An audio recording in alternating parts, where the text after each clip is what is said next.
Rexroth. So we are providers of factory automation solutions. So we provide components and systems that help automate other factories. So if you were able to go out in our production area, I'm sorry we can't do that tonight, you would see our own products being used to produce our own products.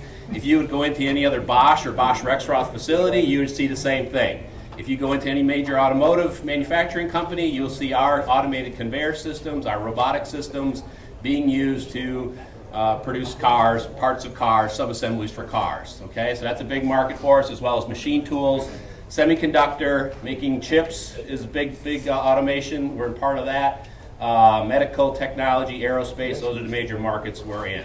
Okay, so kind of our future is to take now what we already provide to help automate factories and make them smart, make them add sensors, add software, etc. So just the stuff that you guys are all here to talk about tonight is something we're also very interested in and something we're getting more and more involved in with our own products and our own components and systems. Okay? So enjoy your time here. Thank you very much for coming. And I'm looking forward to the events for tonight too. Thanks. Awesome. Thank you, Mark. Yep.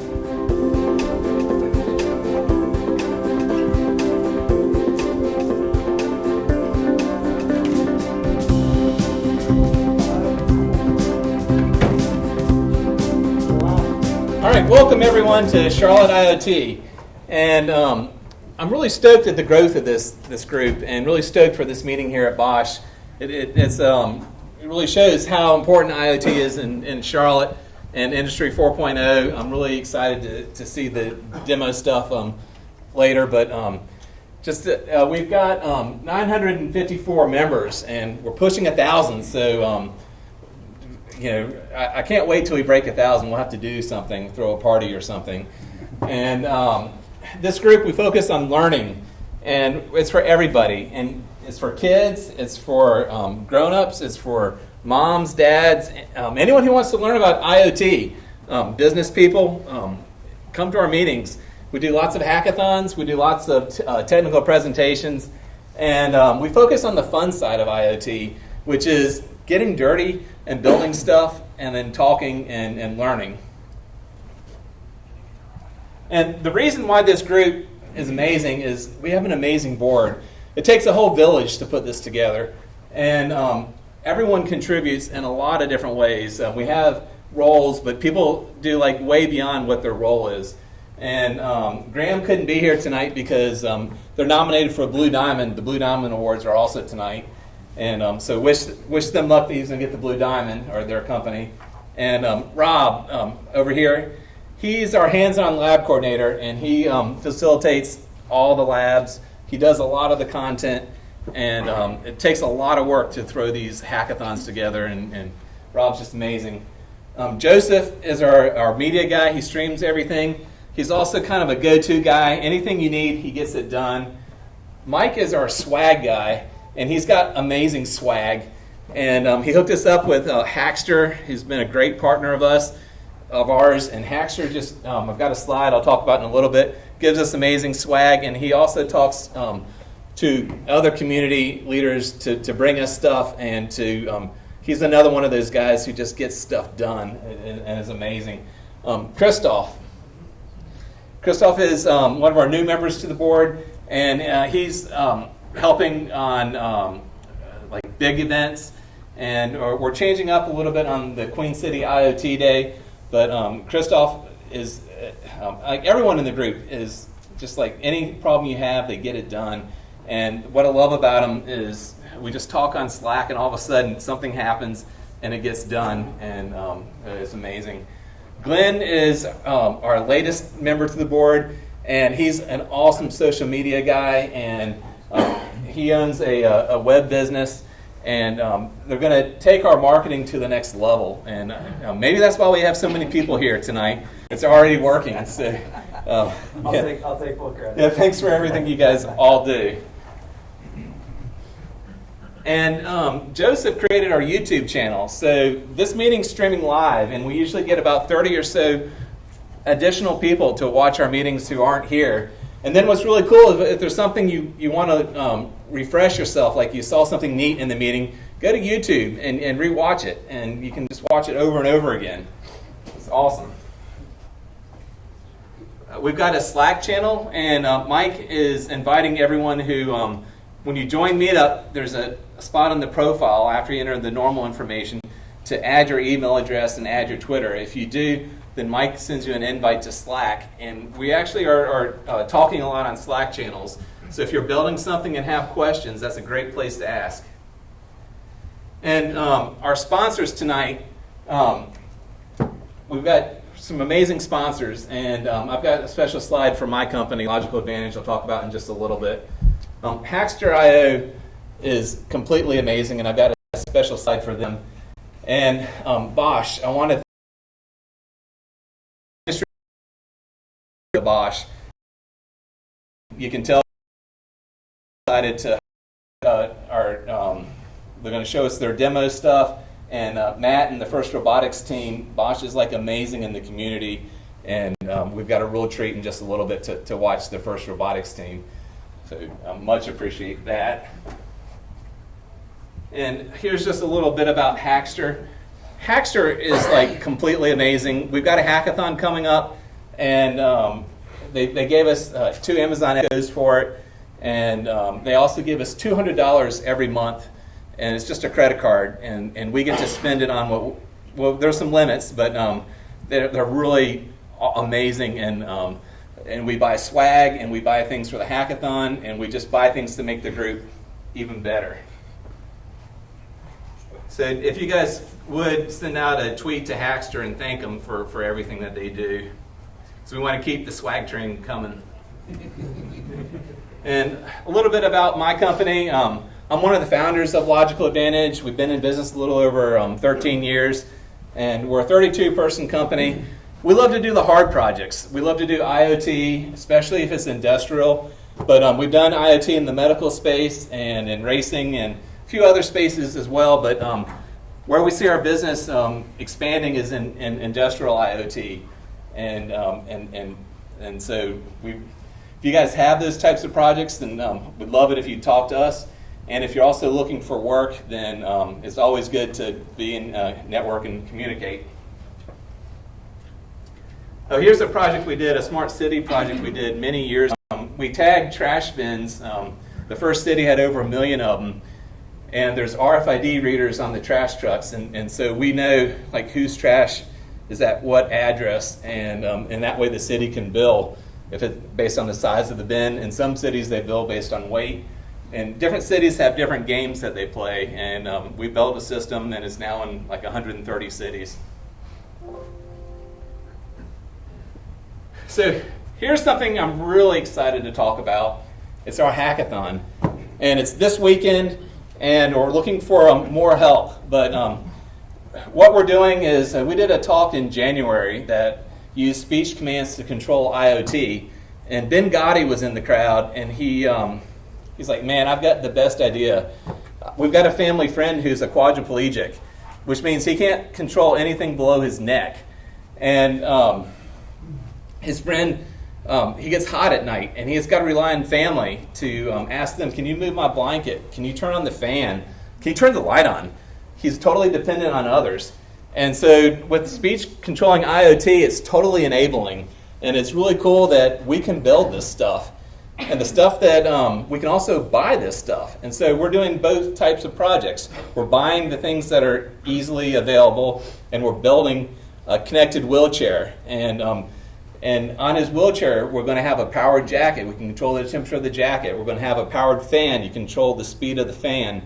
And we're just going to think of all kinds of things we can do to enable people with IoT. And we gave one of Sean, who's in the picture here, he's already the recipient of one of the Amazon Echoes. We gave it to him just so he could start playing with it before the hackathon. His life's already changed. Like just finding out what's the weather today, and we haven't even built anything, and just being able to query the web from voice is already changing his life. And so it's like really amazing. It's this weekend. It's from 9 to 5. And if you can't come the whole time, we know everyone's got a life and has got things to do. So just come when you can come, and go when you want to go. And we've got teams. Raise your hand if you're active as a tech lead. We've got a lot of tech leads. So talk to these guys too during the network time of this meeting, because they're leading different projects, and we've got like 8 or so different projects we're doing, and it's really going to be great. And we still have a couple projects open. If you'd like to be a tech lead, come talk to me, and we'll. It's a great thing you can put on your resume and everything else. Dan? Yes. Especially, did we have anybody sign up as tech lead for the Charlotteiot documentation project? I'm not sure. And I don't think so. So it's real important if we've got anybody interested in project documentation and writing up projects on Hackster, you're interested in that, and you want to lead the team, we really need people working on that. Mike has a really good point, and we tend to think that all the jobs are like technical, and technical writing and marketing, and we can use help from all kinds of different folks, not just the like the engineers and the makers. We need help from everybody, which means you've got kids, bring them. You've got family, bring them. Anyone can help with anything. We'll figure out something they can do, and it'll be awesome. But especially writing articles, because we want to make it so this is easy for other people to copy and to steal and to do for others. So we're going to like try to make a much bigger impact than just this first release. We're mainly focusing on 2 people, but it's going to be open source, open hardware. It'll all be on Hackster, and all the code is going to be on GitHub, and you can get to it through Hackster, and it's just going to be amazing. We've got a science fair coming up, and it's a lot like the Maker Fair, and this is going to be big. They have more than 5,000 people who come to these. So this is at UNCC. It's on a Sunday, and we've got 3 or 4 people who volunteered to help our demo table that day. If you're wanting to come and you want to help demo the table, come speak to me. And I think it might be too late for me to get you a T-shirt, but I'll give you mine, and you guys can help out. So who's heard of the regional Internet of Things, the Riot Group? So the Riot Group, in conjunction with Charlotte IoT, is planning a big industrial IoT day, 4.0 day, and it's going to be on May 16th. And we're going to do workshops during the day, but those workshops are paid workshops. The evening is going to be an event that's a big event with 300 plus people. It's for business leaders. It's for people in government. It's for anyone interested in IoT to join in on all the hype and the fun of IoT. And so that'll be a great event on May 16th. And one of the really cool, yes? Where's that? Where's it at? Yeah, is it Charlotte or Raleigh? Or? Yeah, so we're trying to pick out the venue, and if we're lucky, it's going to be at the Speedway with NASCAR. But Glenn's helping with that, and so we don't know where it's going to be at yet, other than it's got to be at a place big enough to hold 2 60-foot trucks. And that's the limiting factor. And the Intel Wind River truck and the NXP trucks, these are amazing trucks that you can do labs inside them. They've got all kinds of demo products, and it'll just be like great learning. You can go inside the trucks all day long for free. You can go to the Riot meeting afterwards, and that's all free. And then if you want to get more value from the day, you can pay money, and you can go to all the workshops during the day. And so we've got a 3-part meeting tonight, and next is like something I'm super stoked to see. And these kids are like amazing kids, and just looking at the robot kind of warms the heart. And watching them work as a team is just like amazing. And these kids are from Olympic High School, and they've got a team called T-Rex, and they're just amazing. So I think what would be great if you guys could introduce yourself, say your age, what you're like to build on the project, or how you contributed on the project. My name is Cecilia Tran. I'm 16. I'm the co-lead of design and the second in command of the team overall. My role on the team is we actually use a computer automated design software called SolidWorks. We build everything that you see here on the computer first, so we can make the drawings and give the prints to the build team so they can actually fabricate the parts. My name is Connor. I'm a first-year student on the team, and I'm the co-leader of the build team. I'm 17. a lot of work we do. Like last year, there was a lot of work on milling machines. This year, we kept it really simple. Used, plexiglass parts. My role on the team was to, since I'm a first-year student, it's good for first-year students to be really involved. But since I was kind of picking it up really fast, I kind of helped some of the older students that maybe needed help, and I did some of the parts on, like the shooter that needed work with a milling machine for very precise slots and hole placements, as well as the plate on the winch that we have. I'm Alex. I'm the leader of the strategy sub-team, and I'm also the overall team leader. So my role on the team is pretty much to analyze the rules. Each competition there's a complete new set of rules that's about 150 pages long, at least.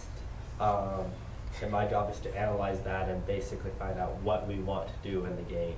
And also, this is how we want to score, and I'll come up with an outline of what we want to do, and then hand that off to the design, who starts coming up with more detail on it. Alright, so I'm Mark, and I'm a 4-year student. I'm 16, and overall, I am in the build team as just a regular member, but throughout my 4 years in the team, I decided to switch throughout different roles in the team so I can just get common knowledge of each of the teams, each of the sub-teams. And so this year, what I really worked on was I actually scheduled myself with just the overall team schedule so I can have equal distribution of work throughout the whole team.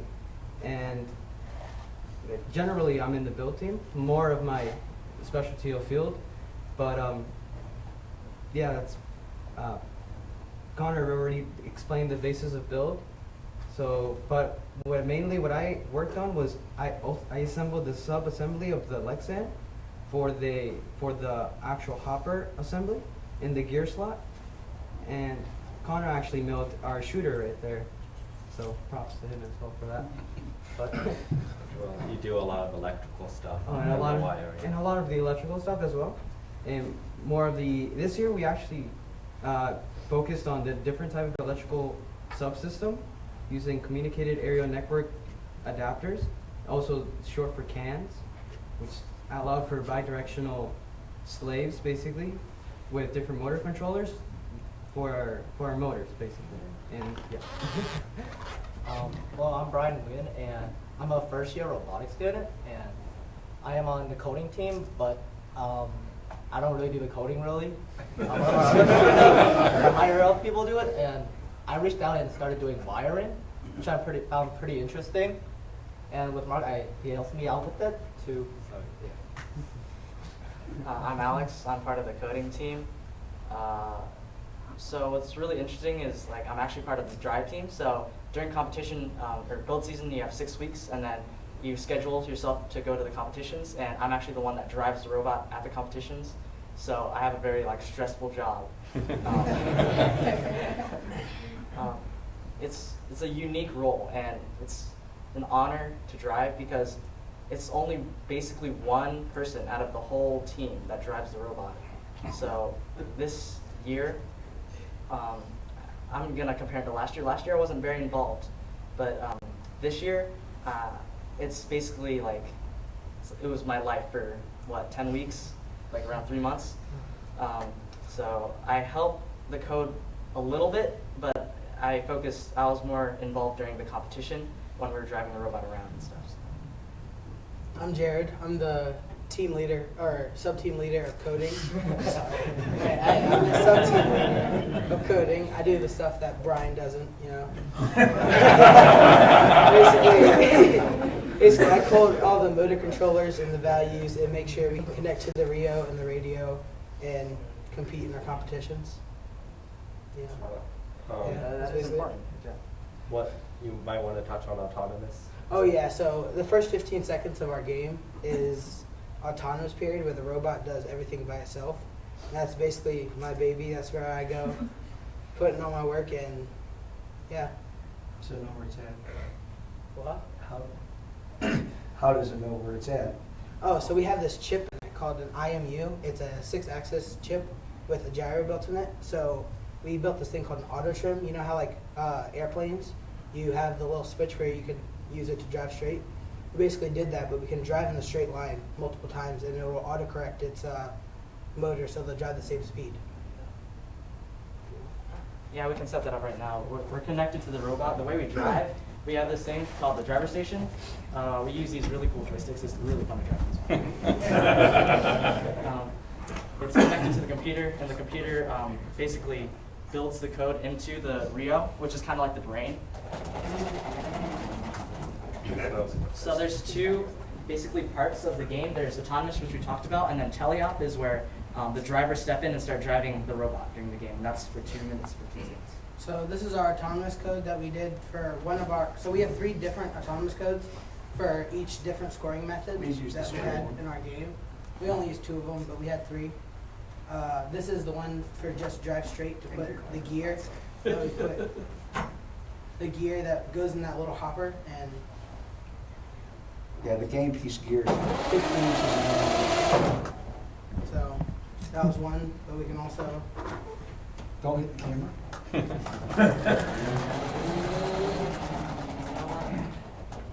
Are you doing right or left? that was We're good. going, You we're want me going to do- left. We're going to turn left. So we Yeah, can probably Point go it towards the wall. I may stand over here and protect the camera.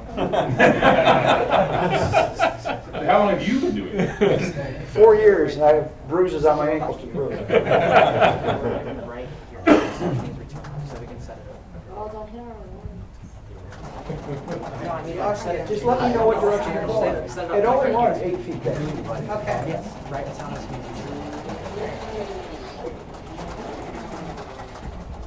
It shouldn't go too far. So. Alright. I'm hoping. The beauty of this program is this is how our team runs. I overwatch. There we go. So you Now, saw, if you noticed, when it turned, it overcorrected and then it came back in a line. That's the inertial unit correcting the path. Go ahead, Jared, sorry. You do you. no, you said exactly what I said. You're gonna drive.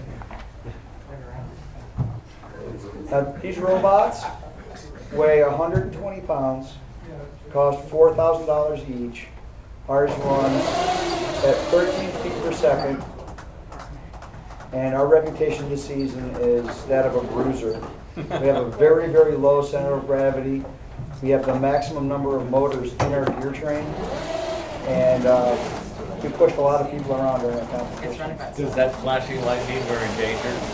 Yes. Yes, it does. Yes, it does.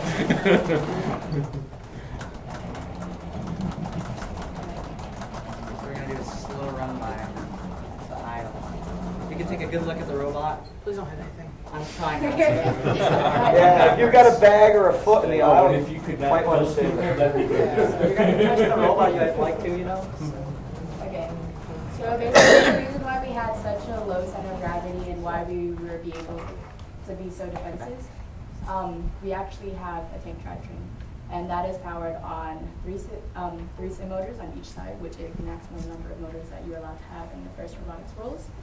And we actually have West Coast drive, so we have no outer bearings, so our wheels are as spaced out as they possibly can be to make it as sturdy and as robust as possible. So we kind of bully people in game. Yeah, it's really fun running into robots and just pushing them out the way. It's really satisfying. Do we have the video of us tipping? Oh, yeah. High orbits? It's on Monica's. I don't know what we have access to. Yeah, we're not on Wi-Fi. Yeah. So, We'll do that some other time. the important thing to know is that, as Alex has said, I'm a little scratchy because we just come back from the state championship where we got eliminated in the quarterfinals. But the important thing to know is when this game kicks off, we know nothing about it. Alex is truthful. We get a 150-page rule book, which he digests in an hour, and he comes back and he says, okay, here are the things that are important. We need to carry gears, we need to climb, and we need to shoot balls, in that order. And then Cecilia and her sub-team leader, Christine, they take Alex's strategy and they design every single part on that robot. The chassis is cut from raw aluminum tubing.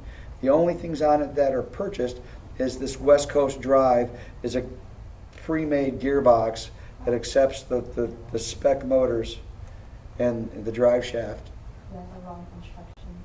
Yeah, well, that's not neither here nor there.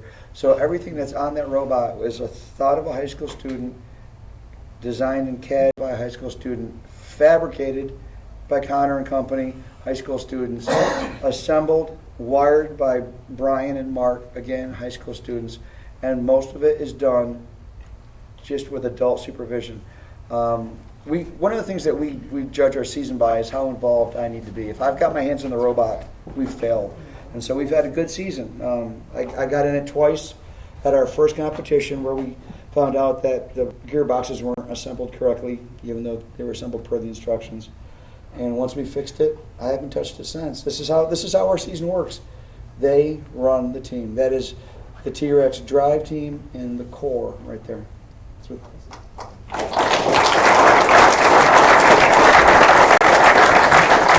I got to see this team in action before the meeting. One of the motors went out, and 3 of the kids hit the floor, and they're like this pit team in NASCAR. They fixed it, and they're just like amazing. And something else I want you guys to take from this, since you guys are all so cool and like you're business people already, Logical Advantage is a great place to work.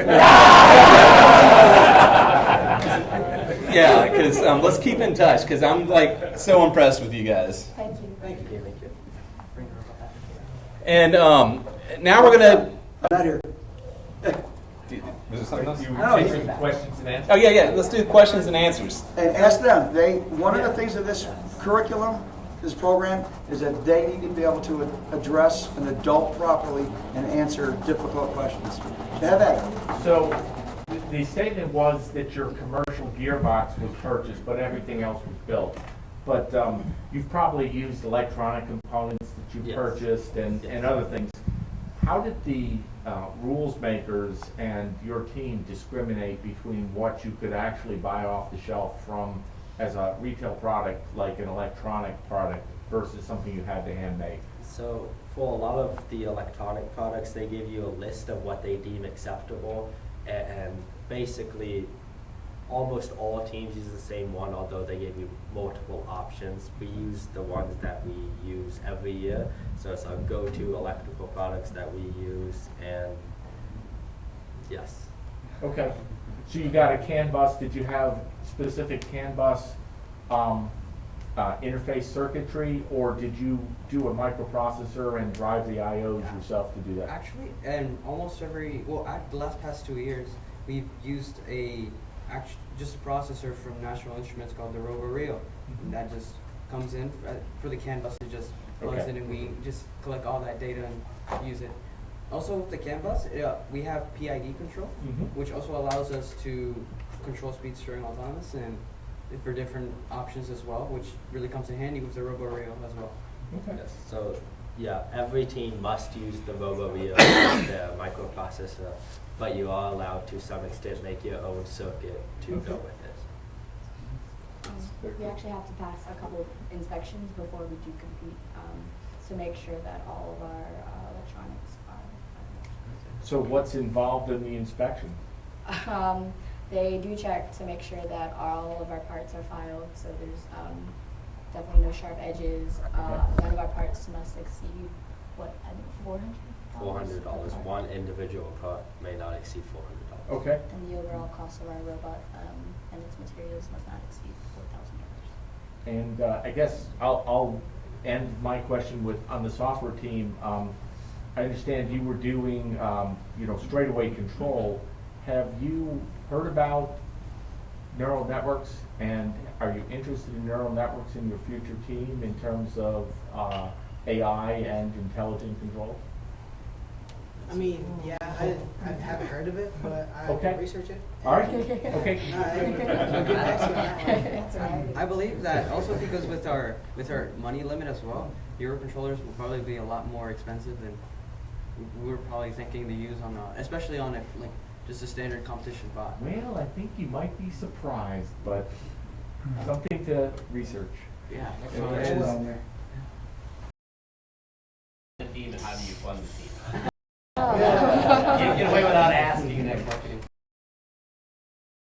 the background. T-Rex is structured like a publicly traded company, and we are modeled closely after a NASCAR team.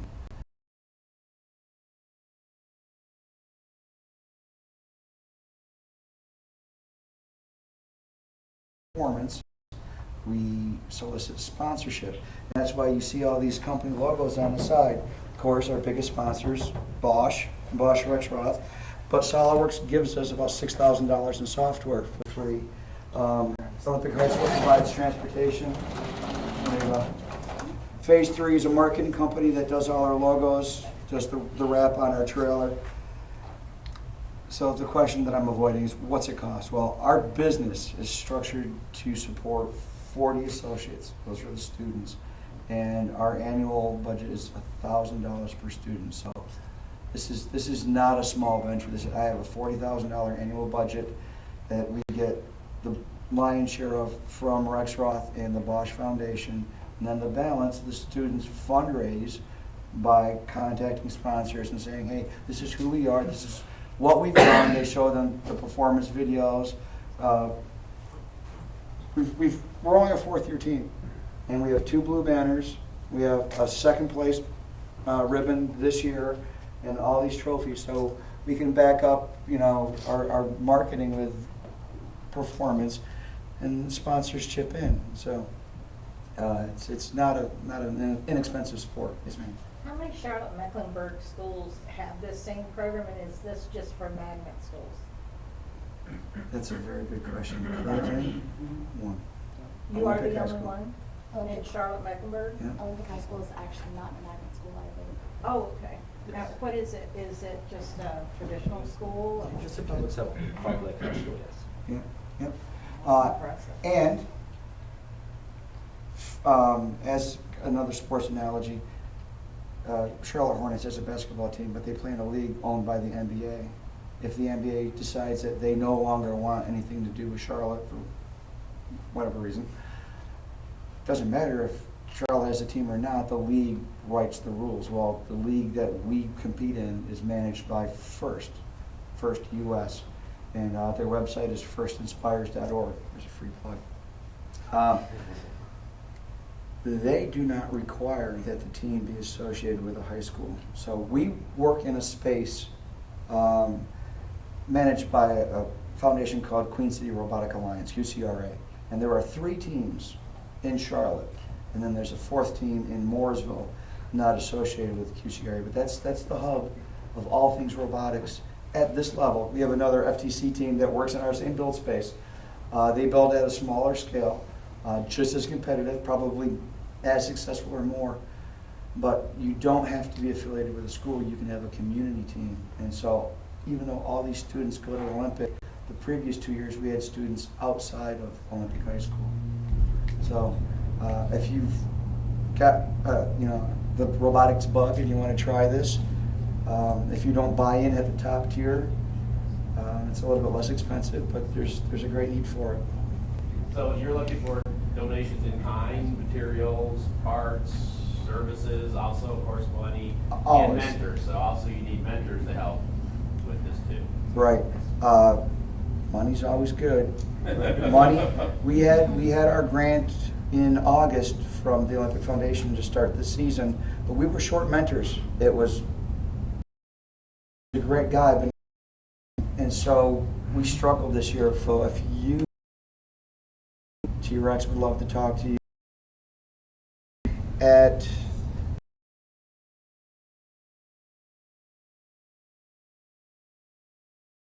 segue.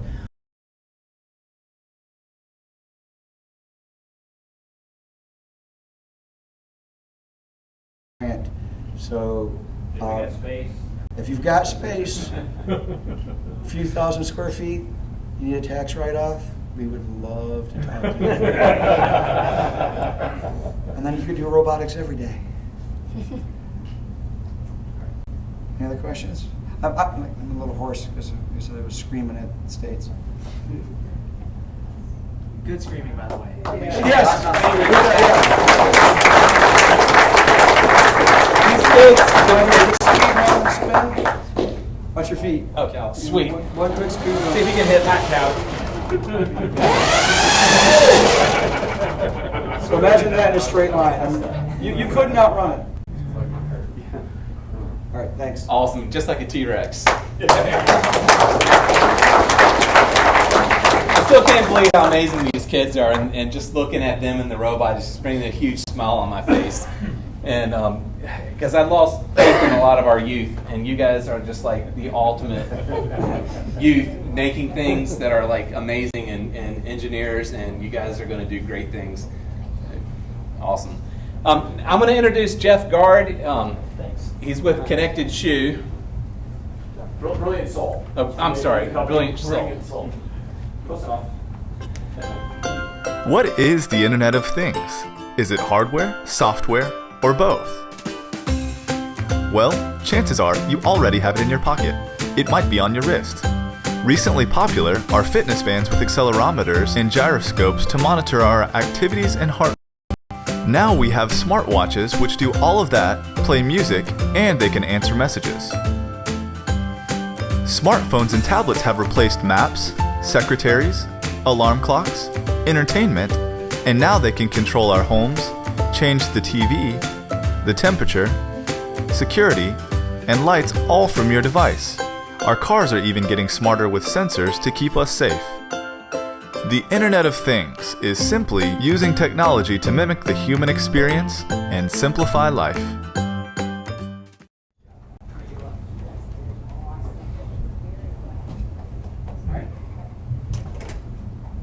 Okay.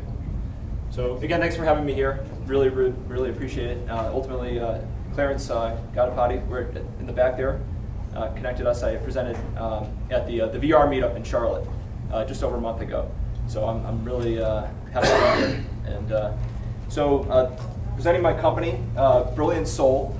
I'm just going to kind of go through some of the why I started this company, and then I'll get more into the IoT stuff that you guys are probably really interested in. But these are just some of the prototypes that I've made. They're a little bit crude, but they work.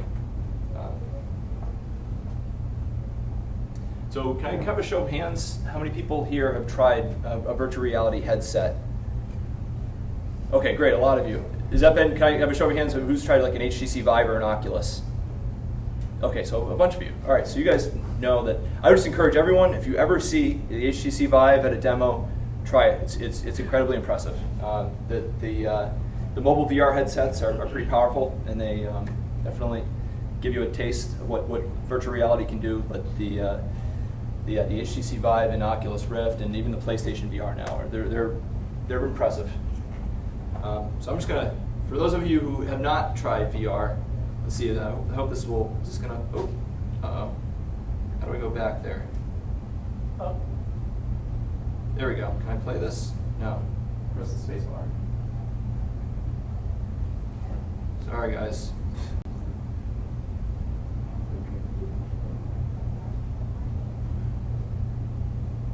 Try that one more time. Maybe hit the mouse. No, it's not working. Is there? Just the touch screen is moving the. Oh, sorry, guys. All right.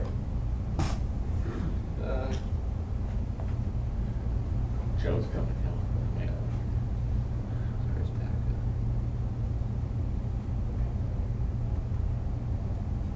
I was gonna play the first little first little clip there.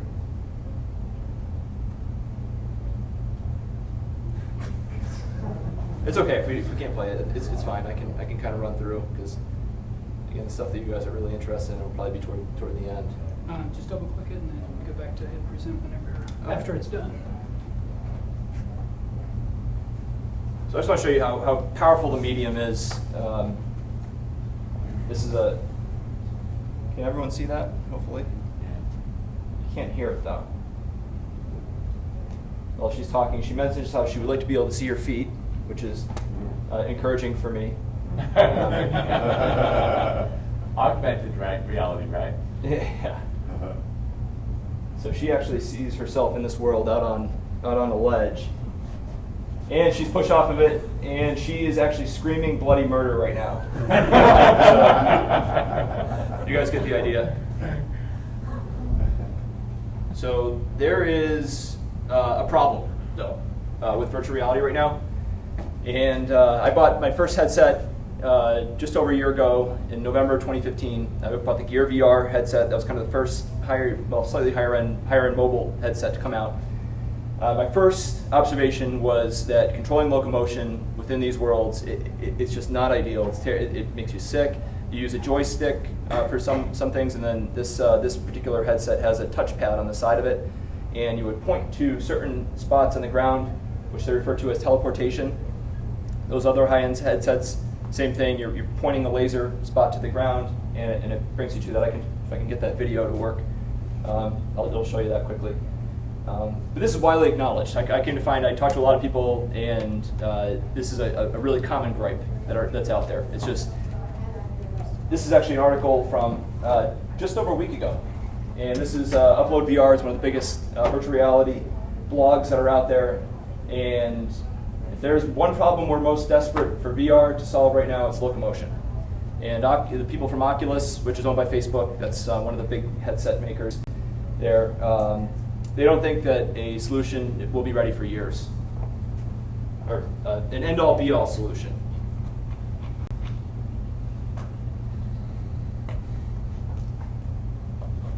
So this is just showing you how teleportation works. So they're pointing to a spot on the ground, and it moves you there. So what that does, it breaks continuity, it breaks your sense of immersion. It kind of takes that reality out of virtual reality. So it's a solution for now. They've kind of settled on it because it doesn't tend to make its users sick, but it doesn't work in the long term. So here is our solution to that. Brilliant Soul, and everyone loves Yoda, so that was the reason that I picked her.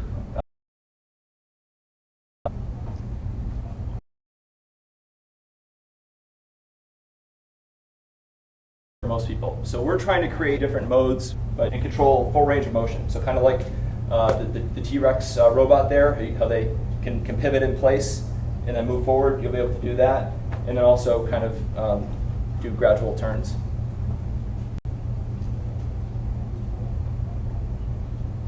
So I did file a provisional patent on this, and I focused kind of on that pattern recognition elements. And again, I'm so confident in this that someone is going to solve this problem, and it's going to have form factor similar to this. It's going to involve 4 sensors.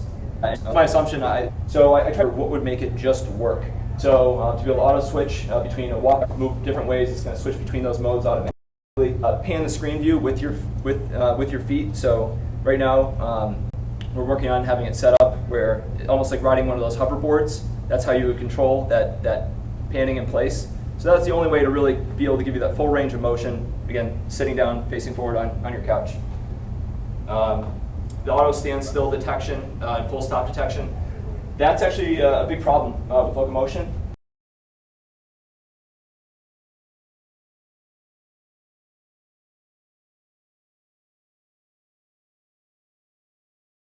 Because there's always going to be a little bit of a trade-off, but it needs to recognize when you're trying to stand still, because these 4 sensors are really, really sensitive.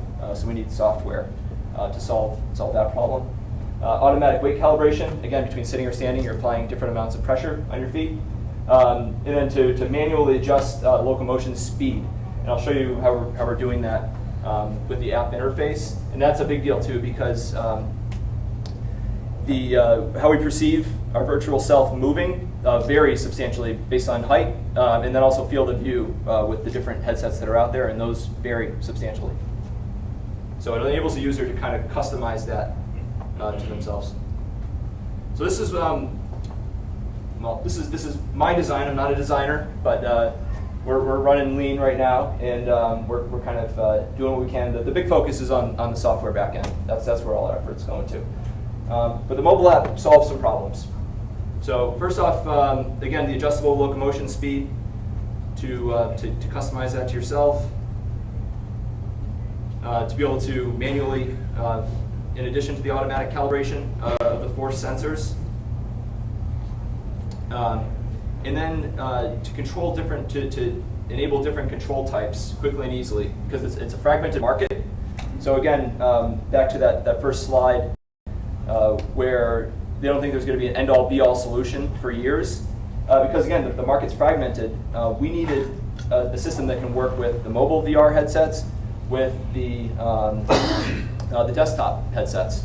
And I'll explain why we have our structure the way it is to solve that problem. So we can switch between different controllers, so like an Xbox controller or a PlayStation controller, or the movement keys on a keyboard and a mouse, and you can switch between those seamlessly. Oh, and it easily pairs through Bluetooth. And then this is just showing the potential of tracking specific data metrics, which might be kind of interesting for VR. Probably for other use cases, people would want to track that stuff. So these are just some of the competitors that we see that are out there, and just to really show you that we're trying to create a practical solution that we think is actually going to work. The footwear that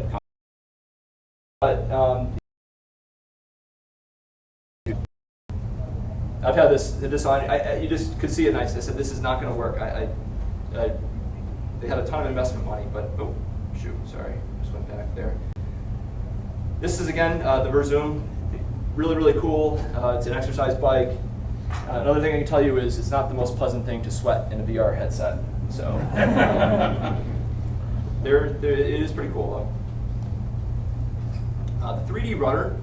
This is kind of interesting. They actually won 3 CES awards, and you'd be able to actually emulate a really similar functionality with our footwear as you would to this. But as you can see, it's limited.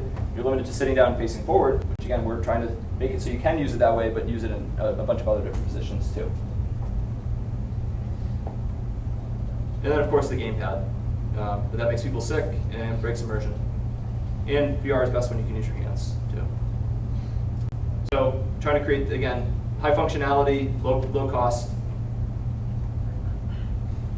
And again, building for first the enthusiasts. We're targeting the VR enthusiasts, gaming enthusiasts. Gaming enthusiasts actually get really excited about this, using it for first-person games. I don't know how many people in here play actual video games. It's a massive market. I was surprised, excuse me, looking into it. But there are over 800 million PC gamers in the world, and that's just PC gamers. There's 1.5 billion gamers between mobile and all the different other platforms. And then, of course, eventually, hopefully targeting the mass market, because it's intuitive, it just works, and we're at a price point that they can afford. Again, this is just one of the projections. This is one of the more recent ones. They're projecting the virtual reality market between mobile, console, and PC to be about a $40+ billion market, in addition to the video game market, which is already over $100 billion and still growing per year. And the great thing is, again, we're building this footwear to work with each one of those platforms. The console will be challenging, so we'll have to work directly with like a PlayStation, but hopefully we can do that. Okay, this is what you guys probably want to see. So kind of how we're building our infrastructure, and Andrew, my future CTO over here, can chime in anytime to help out.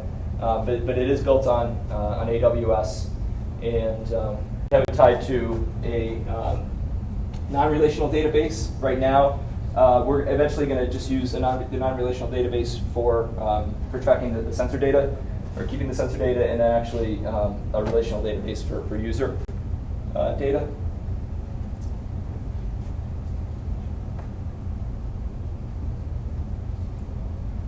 And I think this is what really makes what we're doing unique, especially for you guys. And this is kind of the structure that we had to build it like this, so we could accommodate for these different platforms.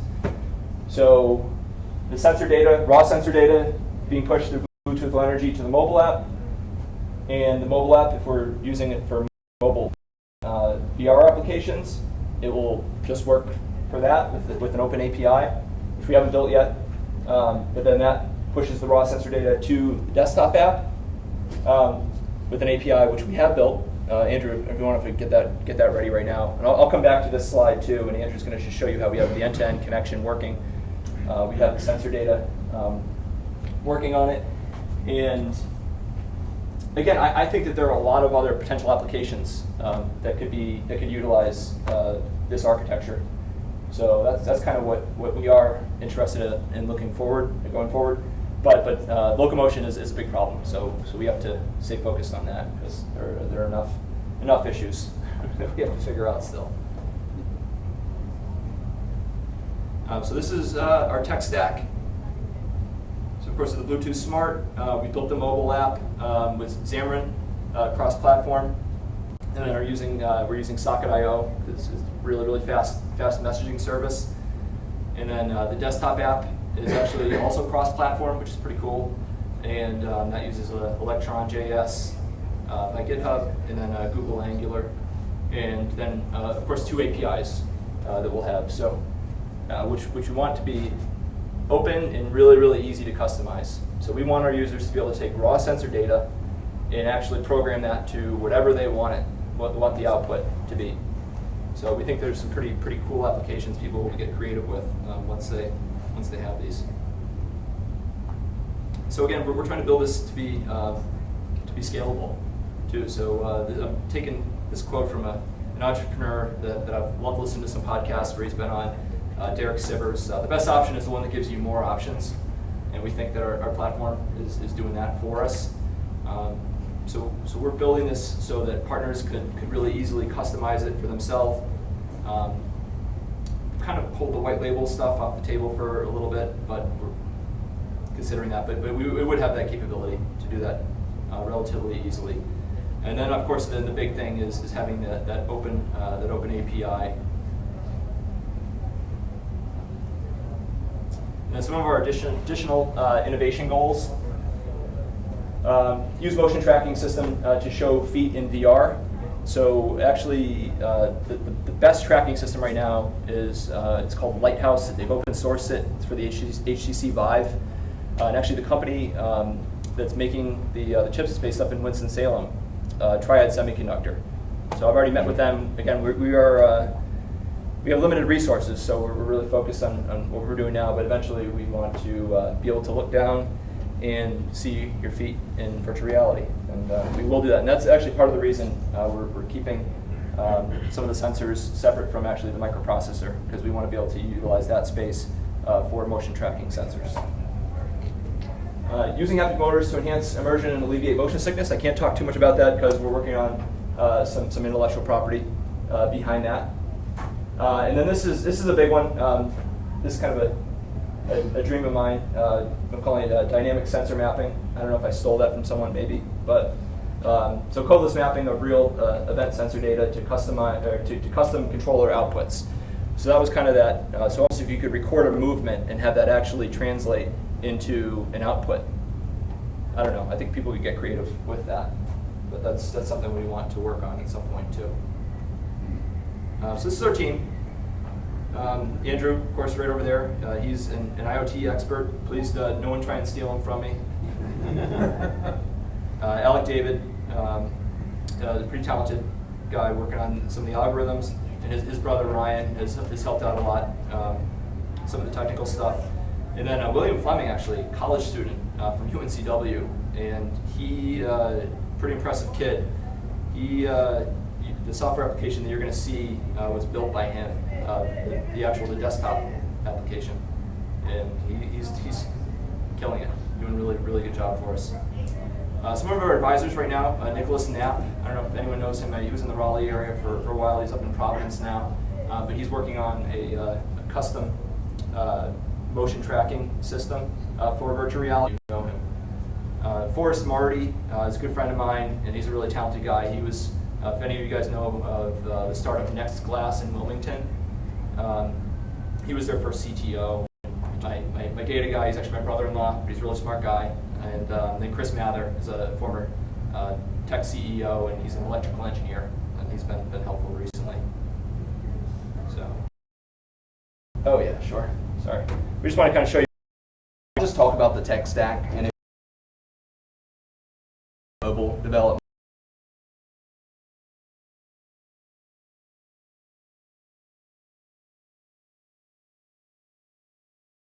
manufacturable. We've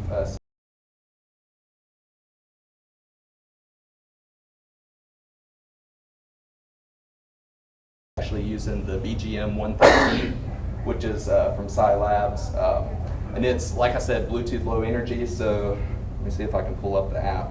We have a custom, or it's basically this is a GAT server, and it's running a custom profile with basically characteristics for all the sensor data. And so we have different characteristics for the forward, back, left, and right. We also have different characteristics for the haptic feedback. And so whenever we connect our app, and I apologize, you can't really see it too well, but we can click on these. It's constantly streaming data from the Bluetooth sensor. And these are just floating values right now because it's not connected to any of the footwear. Then from there, our tech stack, like I said, the mobile app is in Xamarin. We go via Socket IO over Wi-Fi and hit our desktop app. And so our web developer did the desktop app, like we said, in Electron.js, and did some Angular stuff. And so basically, if I can pull up the app and run it, I'm not sure if you're going to be able to see it. We knocked off basically Steam design. Are you familiar with Steam? It's the biggest gaming platform in the world. Has over, well over 100 million users. See if it comes up.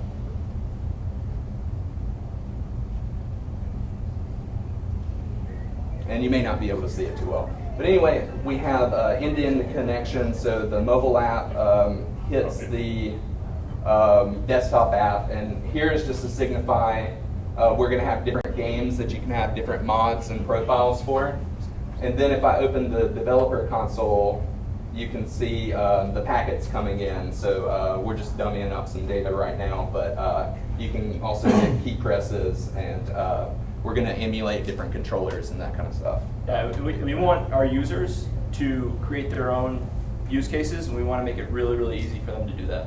So that's what we're doing. We want them, of course, obviously, creating different gaming use cases, but they can, again, there's a lot you can do with this. So. Any questions? Anyone? Yeah, I guess what part does the cloud actually play in this? I mean, you're talking about gaming, which of course is a very fast feedback. Sure. Kind of thing. That would be simply for data. So again, you have the open API. You can store that data. That would be probably for other use cases. Okay. Or again, if you wanted to keep those hours spent in VR, hours spent walking in place versus directional pressure sitting, you could do that stuff. And that's The very control loop's local. That's pure just data. Yeah, it has to be really fast. For analysis. So we're going to be right around 20 milliseconds with the high frame rates of VR. But we've also kind of joked around with, I mean, there's a bunch of different things you could do with this. So if I understand correctly, VR eventually will plug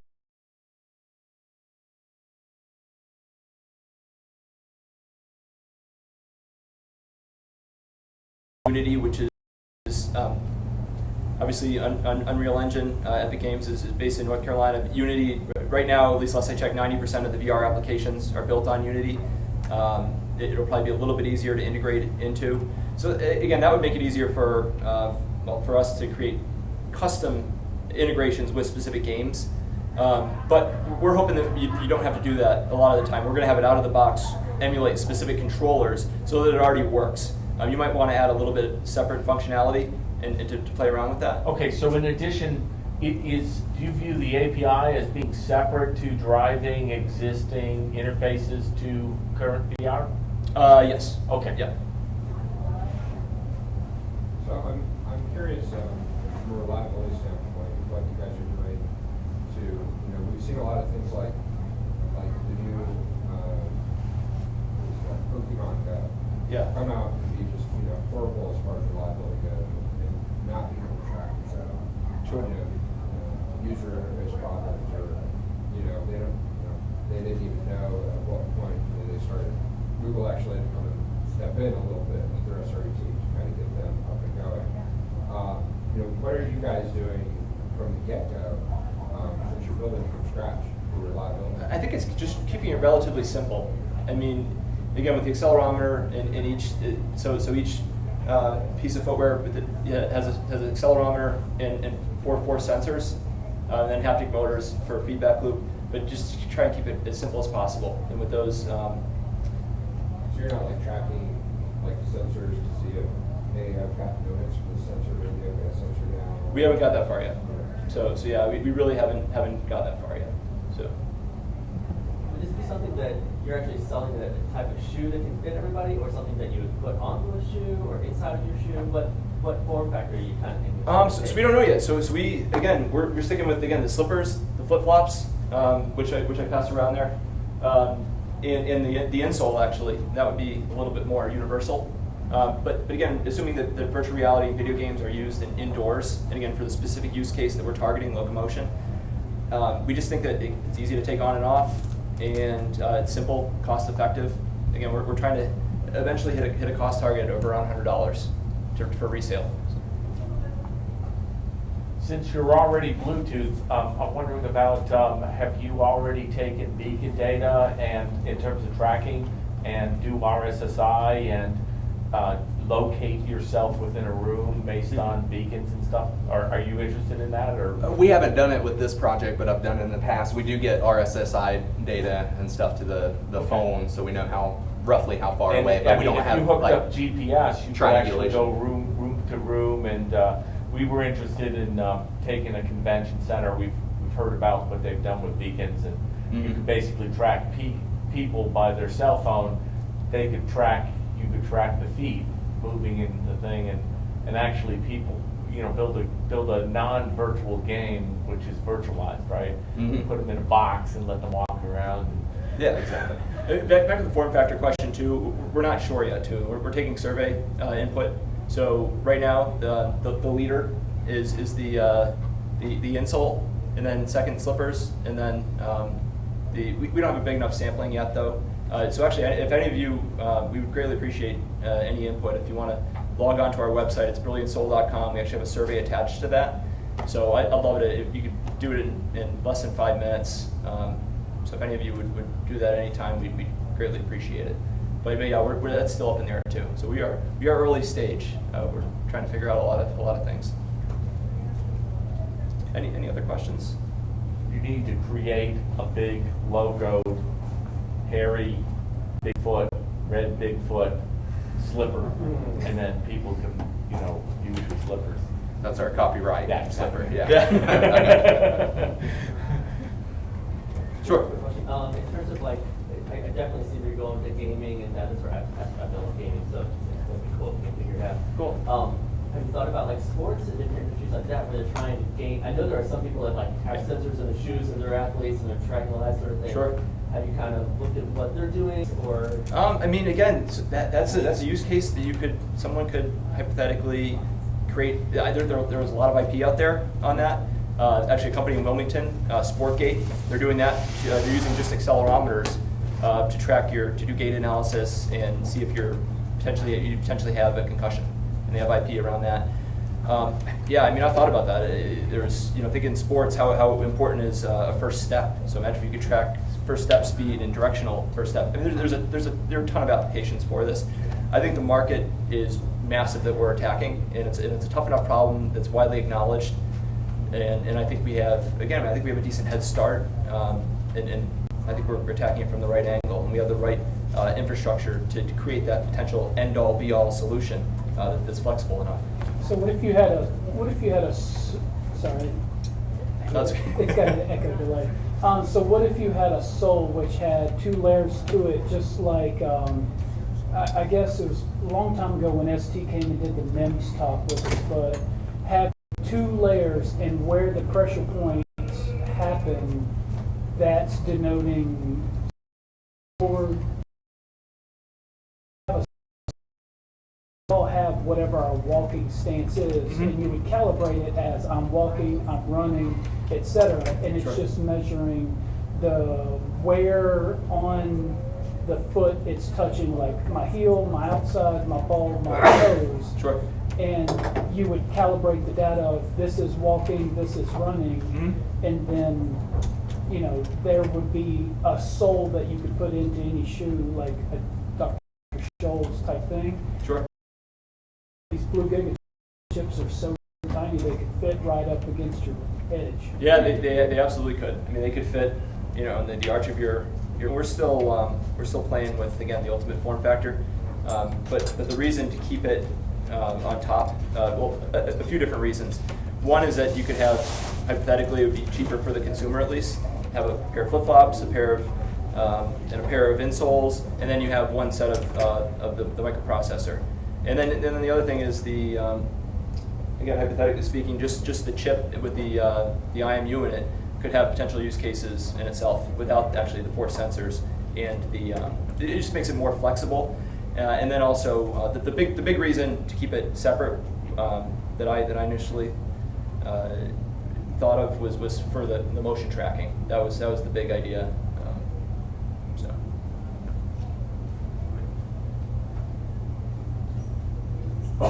Any other questions?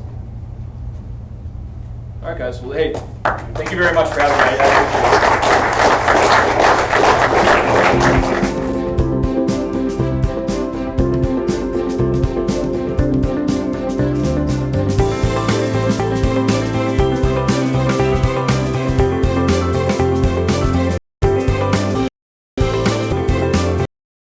Kevin's going to demo, show us the demo stuff. We're going to leave this room, or is it all in this room? No, it's all in this room. Yeah. Okay. Did you want to play?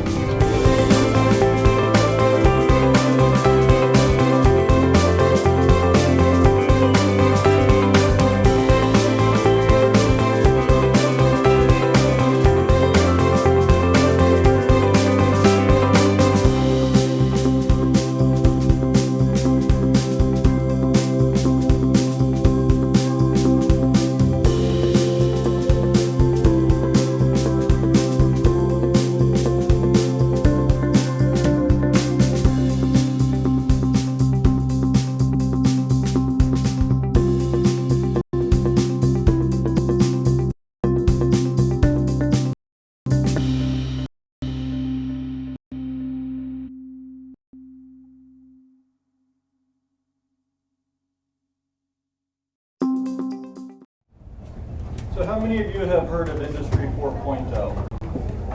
Okay. And you probably know how it relates to the Internet of Things. If you jump onto Wikipedia, one of my favorite sites, you're going to see this graphic, and it describes the 4 different industrial revolutions that have occurred through human history: mechanization, mass production, automation, and to manufacturing. And if you look down into the Wikipedia site, you're going to see Bosch Rexroth mentioned. Bosch coined the term over in Germany. It's very popular in general, especially amongst the Bosch people. The States in media, and I don't have nice professional video. I know we're video, and then I will be in the back to show you some of our demos that we have to promote industry, and the linear motion systems that we build right here at the facility. We have an EMC, electromechanical cylinder demo. Core engineering that Bosch Rexroth promotes will all drives and go into lateral. People are just, they know C#, they know Java, and this is what we allow them to program in to control our motion. So we've got some demos back there. Intermotion for handling is another application that we show off on a 3-axis, and we have a LabVIEW demo. The large screen in the corner is a 65-inch touchscreen that we have an active cockpit display. That's a way to visualize your production data in an easy, familiar way. Right now it's running some promotional videos, but I'll show you that as well. So after the videos, I'll be in the back to show some specific demos to anybody that's interested. But other than that, this will be my presentation in its entirety.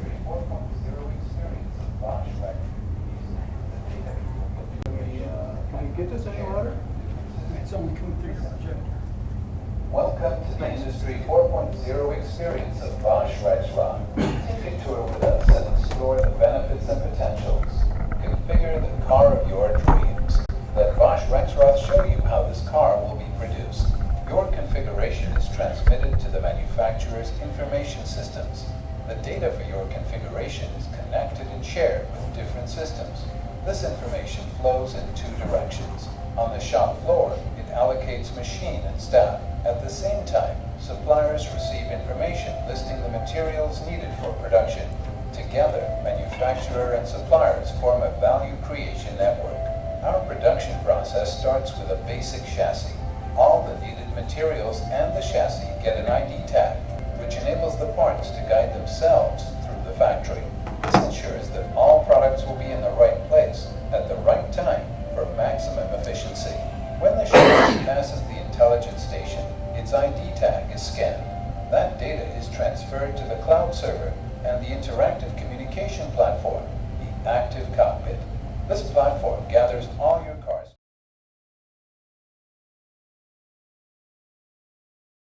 collects, processes, and visualizes all relevant production line data in real time, connecting man, machine, and production process. Our car manufacturer has also implemented Active Assist. It actively assists the worker to attach parts to the car cockpit. Active Assist is adapted to the individual needs and skills of the worker and intelligently leads through the assembly process. Even handheld assemblies have smart Dan and machine better. The Nexo nut runner tightening system. Suppose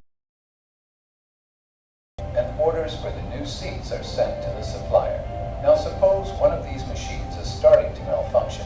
Since it's part of the manufacturer's Industry 4.0 platform, data generated by the machine predicts a breakdown before it actually happens. The operator receives a message and can contact Bosch Rexroth service. Now imagine you are responsible for fixing the machine. No more pulling out repair manuals. You can use video goggles and connect to Bosch Rexroth service in real time. Using augmented reality, a specialist can guide you through the repair. Everything is in place, even your last-minute changes, and with no delay in delivery, so your new car is ready to roll. Connected automation in manufacturing leads to a faster and more flexible production process, better quality, more efficient use of materials, and reduced complexity in downtime. This is not some far-off future, but a reality in place today. Let Bosch Rexroth help you connect to Industry 4.0 now. So that is our fictitious car manufacturer. We actually have a plant in Blackout, Germany, using some of this technology. Couldn't believe that I actually have a Mac at home, but I don't get to use it much because my kids are always Today's reality. We face the fourth industrial revolution due to the means of digital interconnections. At the Blackout plant, we hold the ideal starting position for the implementation of Industry 4.0. Already today, we operate a standardized production network with 11 plants and more than 5,000 machines worldwide.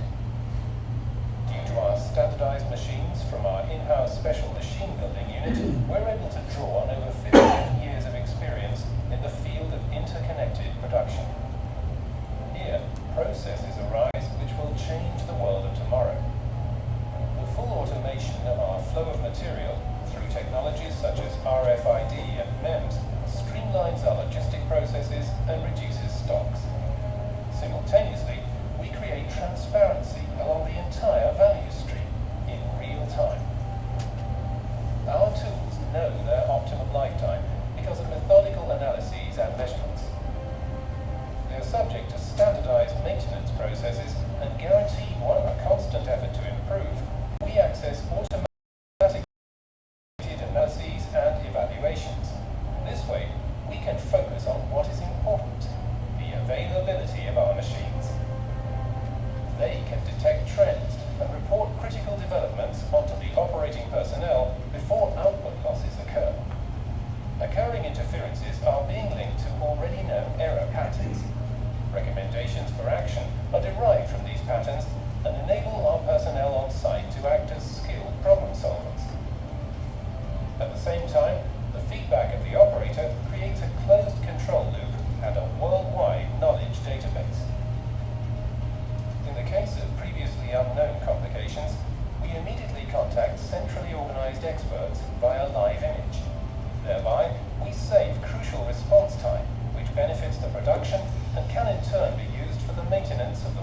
So a systems integrator in Germany has put together a nice interface for their customers using the Open Core Engineering platform. And I just want to show you the first minute or so to give you an idea of what's possible when you are open to any language to do the motion control programming.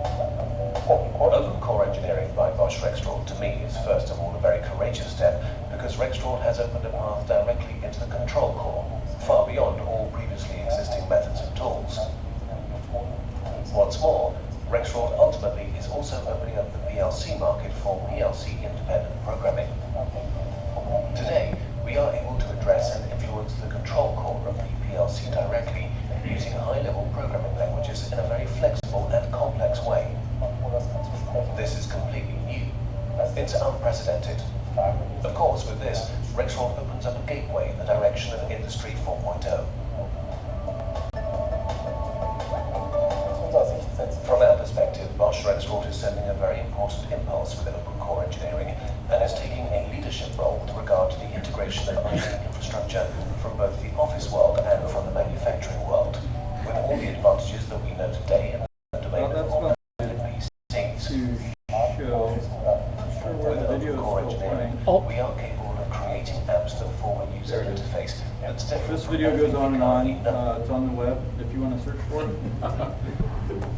I just wanted you to see the 3D motion control using the tilt sensor of an Android device. We actually have a single axis tilt demo in the back. Some of you have already played with it. And we have some other Android apps. There's iPhone apps that give diagnostic information and alerts for manufacturing issues.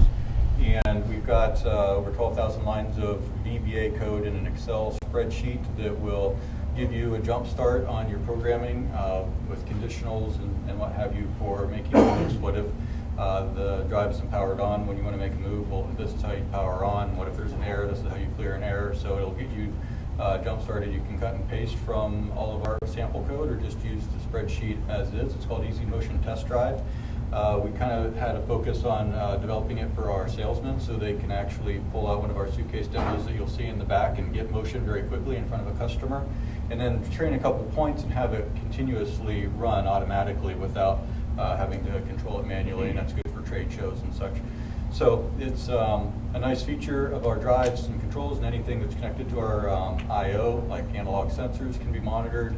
If your torque or your temperature goes up too high, you can send an alert. I have smartwatch indicators for our lab equipment. If anything goes down for more than a half hour, I know it, and I can call my intern and tell him to go get something running again. So I'll be in the back showing off these demos if you have specific questions, and I thank you for your time. And Mark Rollinger's also in the back if you want to ask any production questions about our facility here. Awesome. Thank you. Just want to do one more reminder real fast for this weekend because we're doing our epic hackathon at Queen's University. So hopefully everyone can make it, and we're going to change people's lives, and loving it. And thank you to Bosch for hosting us tonight. It's been a great facility, and can't wait to look at all the Industry 4.0 stuff you have to show us. So much appreciated. Thanks. Thank you. Oh, there's more pizza too. Grab more food. What is the Internet of Things? Is it hardware, software, or both? Well, chances are you already have it in your pocket. It might be on your wrist. Recently popular are fitness bands with accelerometers and gyroscopes to monitor our activities and heart rate. Now we have smartwatches which do all of that, play music, and they can answer messages. Smartphones and tablets have replaced maps, secretaries, alarm clocks, entertainment, and now they can control our homes, change the TV, the temperature, security, and lights all from your device. Our cars are even getting smarter with sensors to keep us safe. The Internet of Things is simply using technology to mimic the human experience and simplify life.